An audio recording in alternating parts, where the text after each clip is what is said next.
Welcome, Dr. James Beckett, Sports Card Insights here with Brad Bethune and Rich Klein. We're going to talk about the Dallas Card Show. We're going to talk about the behind-the-scenes aspects of it, why it's been successful, because we each have been there pretty regularly, but come at it from different perspectives. So I think Kyle's got a really good thing going, Kyle Robertson. I think not by accident. A lot of intentional decisions he made that have benefited him and benefited the hobby as well. Thanks, sponsors, Beckett Media, Beckett Grading, Beckett Authentication, ComC.com, Burbank Sports Cards, Mike Stadium Sports Cards, Heritage Auctions, Huggins Scott Auctions, and Topps Panini and Upper Deck. Welcome, guys. Let's talk about the Dallas Card Show. It's 5 or 6 times a year.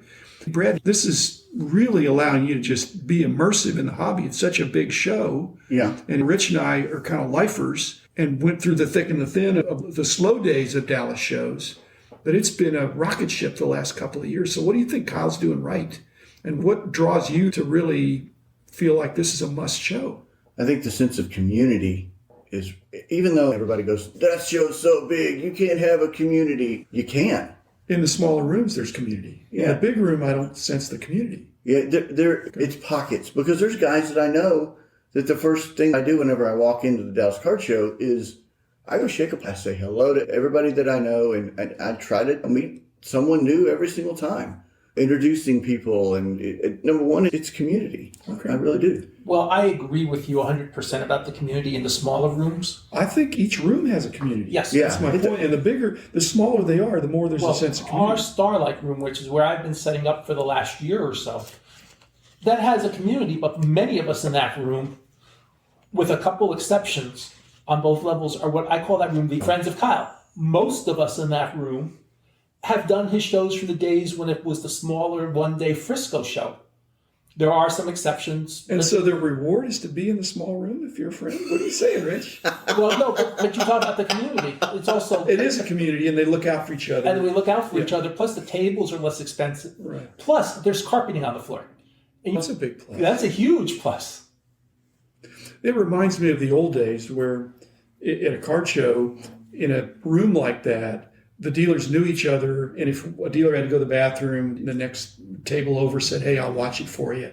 I don't sense that in the big room, but I do sense that in the smaller rooms. You do actually get that in the big rooms. You get a little bit of it, but I think you get more of it in the Starlight room, where I think more of us know each other. So I think that's part of it. Yeah. And I think that's part of it, where most of us have many years of knowing each other. That's true. Security, are there any holes? I think one of Kyle's distinctives is a real tightening of security, especially in the last year. Yes. But is that dependent on the room, or all the rooms are tight? All the rooms are tight. The one thing that I There's really only noticed was the drone security in the big room. But even then, he's added more security poles, more cameras, more visibility, more people on the floor. Leo's now everywhere in the big room, shaking paws and just saying hello. And that is a twofold, where number one, he can keep an eye out, but number two, he's making sure that people get at least said hello. One of the problems that popped up, and one of the reasons, is one of my friends had his money bag of $10,000 stolen from him. I know. And they thought they had security cameras, but they didn't. And they realized we better start getting security cameras. And so it went from 0 to 60. And they won't let the dealers start setting up until all the security cameras are in place. Yeah. That's how careful they are at that show now. That in fact, there was a case last time where my same friend who had that money stolen, some of his friends, they weren't leaving the room as they were setting up, and I called him to by the way, tell your friends that we can't open the show until they get out of Dodge. You call them and you tell them how upset everybody is. Yeah. And he did, and they left immediately. Is there any show in America that has better security at this point, you think, from what you've heard? Because I haven't been to that many shows out and about, but in the old days, again, it was you were policing your own, but the plainclothes police, the National is probably similar, would you say? Yes. Yeah. One of my favorite National stories from Mike Gordon, the year Mike Gordon ran the National. He had a police officer sitting with him at the front table. About every hour or two, they would make an announcement. Not only do you see the policeman at the door, but we have plainclothes policemen walking around the show. Nobody reported anything stolen at the show. Guess how many plainclothes policemen were walking? I can guess. 0. Correct. But just Well, I probably was there, but I don't need a deterrent like that. But for some people, just that mention gives the thing, because you either they had 0 or they had 10,000. everybody was deputized. Yes. But there's something about even the thought of it. One time, a couple shows ago, there was a person in the Starlight Room who had a very good Friday stealing stuff. Ruben, the guy who's basically in charge, showed me on Saturday morning the video camera they have of the guy stealing the stuff on Friday. He had such a good day Friday, he thought he'd come back Saturday. Imagine his surprise when he was not so peacefully escorted out of the room, and he returned everything. Oh, good. And the one person he didn't return it to, he paid for the card. And the hotel basically told him, if you ever show up again, you will be under criminal trespass. That's how serious they are. Okay. The other thing that Kyle does that's different is he doesn't emphasize autograph guests in the same way that a lot of other shows do. Do you think he's just right on that? Or do you think he's on the low end? Could that be improved? Or because when I go, I don't have any concern about an autograph guest, but some people would. They're local for the most part. He outsources the autograph guests. So he has no credit. It's all on somebody else. Okay. So I think, and the autograph guests are usually. But it didn't take it away from the show. They're in the Starlight Room on Saturdays. It doesn't take away from anybody. Most of the autograph guests are going to come on Saturday, and that's wonderful. And contained, and not where the National. And some of these shows, it's equal to the show almost. Yeah. Well, but if you remember, Mike Burkus has talked when he was living about how when the autographs, they brought Jeff and the TriStar team in as partners to run the autograph pavilion at the National. That way they were able to offload anything about running the autographs to... Which is complicated, Yeah, so they were able to offload it to somebody with tons of experience at running autograph shows. And a lot of the autograph aspect is not just what you sell at the shows. It's getting them signed and sell them later. What about the kids zone or the kids room? Did that come off? Because I don't think I was there on Saturday. I'm not sure because I left early on Saturday, so I can't... I don't think it came off the way... He had high hopes for that. Brad, did you hear anything about that? Or? No, I didn't. There was a lot of fanfare, and then I don't remember that it really came together because it's difficult. I think as well, you're talking about the kids that come, they're the ones that collect cards. Yeah. So was it a conflict? Do you go to the bounce house or do you go do cards? Well, go do cards. I think one thing with a kid zone is that if you want to try to work with people on being dealers, as I pointed out, that with the legal issues, you've got to make sure that there's parents involved and you've got written signed documents that parental permission. Well, if you remember, Jim, when you did the deal with the kids, Max or one of the other kids said, well, why don't you just have an area that was segmented for kids-only baseball cards or kids-only cards? Maybe that might be an idea, taking that and putting that into a quote-unquote kids zone area where it's kids only or something like that. It's an idea that sounds good, but it's maybe hard to implement it and get the kids to participate in the way you think they're going to. But what about the location? Obviously, Rich, it's a fabulous location for you, but I've talked to Kyle, and he does get pitched by some other places to come because it does bring some action. Probably not that many room nights, but some.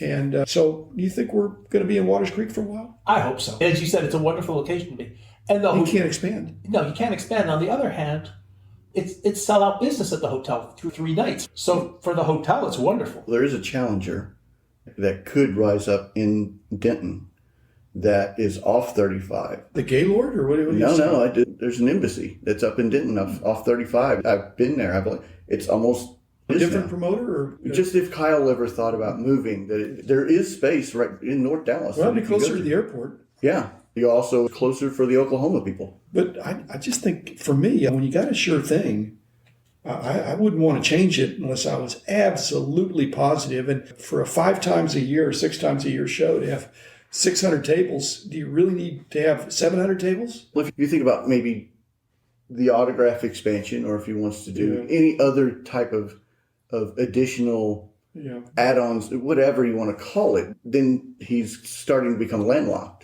Brad, you also have to think about, let's say, where are your attendees coming from? This is a discussion I've had internally of both moving it and not moving it, because it's a larger space. But however, with a larger space, you've got all of that entails. When you go to Denton, do you alienate the far east Dallas contingent, the lower end of the DFW Metroplex? That adds another 15 minutes onto the travel time. This is the first show, this last one, where they charge for parking.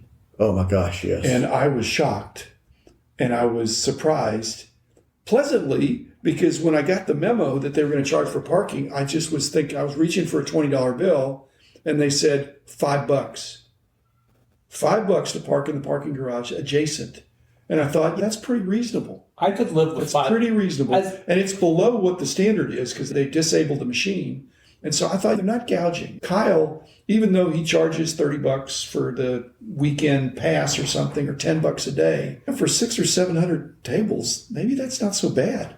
And $5 for parking, that's really good. It was free before, but it's hard to imagine the hotel not wanting in on some of that. You got hundreds of cars. I will tell you how frustrated I was about 1995 when I went to the Arlington Convention Center for some show. Because originally parking was always free there. All of a sudden they were doing debt service on the ballpark in Arlington, so they started charging for parking. And whenever you have a new charge and you don't have a previous charge, it's difficult, but there's so much acres of parking there that you could just maybe go and walk a little farther. Okay, trade night. Is the Dallas Card Show trade night better from what you've heard than some of the other trade nights, excepting the National? Let's not talk about the National, but is there some special chemistry in the trade nights, the Friday night and the Saturday night? Was there Thursday night one too, maybe? Brad, I've never gone to trade night except when I've left one of your events. Brad, you actually went this time to the trade night. So was it crazy? It was crazy, but it was crazy fun. And interesting, I heard this, people fly in specifically for the trade nights and then fly out, where they don't necessarily. So Kyle gets nothing out of that. I don't know. Table holders get nothing. Yeah. You're either there and you deal with trade night, and Kyle it's just a passive, not look the other way. But he doesn't participate in it. And the hotel, I guess, does a lot of business in the bar. Yeah. Yes, they do a lot of business. Saturday night's a more formal trade night. Right. They use the same area they do for the autographs for trade night. Okay. So Saturday night's a little more formal. But that's free. Yes. There's no admission. Friday night is mainly in Thursday night. Thursday and Friday night are mainly in the check-in area at the hotel. Brett, because you come from the business world, I mean, does the trade night have a B2B flavor or a C2C flavor? In that sense? Yes. Because both. it's confusing. It's both. It's more... Because there's regular guys organic, there. But you have some cards. Right. Currency. You can't go in there with $1, $1, $2. You got to have some heat. Because people are looking to buy larger dollar cards there. They're not looking to buy 5, 10, 15. That 1,000, 2,000. And I've heard also anywhere from 5 to $1 million. It's across the gamut. But you can't bring your $1 cards out there and say, I've got $1. No. What would you do? You'd be ostracized. Would you be made fun of? You wouldn't be made... Actually, you'd be thrown in a locker and... No, that's what I've heard. What my experience, I took my cards out there. I took 3 or 4 of my larger dollar cards, put them out there. There was interest at the back end of the show, but the deal couldn't be made. So there was a 100, a 500, and a 750. And there was interest on all 3. There was a vendor set up across from me 3 or 4 shows ago at the Dallas Card Show in the Starlight Room where they also have the more formal trade night. Yeah. They basically moved their table to the trade show area and basically set up their Saturday night, which is perfectly fine. Enterprising. They're there already paid for the table. Why not just... I thought the whole idea of trade night was cash and carry. That you had to be able to port. I think it's. Doesn't seem fair to get a guy to help you move your table over. That's part of the nice part is it felt organic as opposed to the tables and everything in the show. Thanks, guys. Thanks, Kyle Robertson, for putting on a good show that we can look forward to every 2 months. We'll be back again tomorrow with another episode.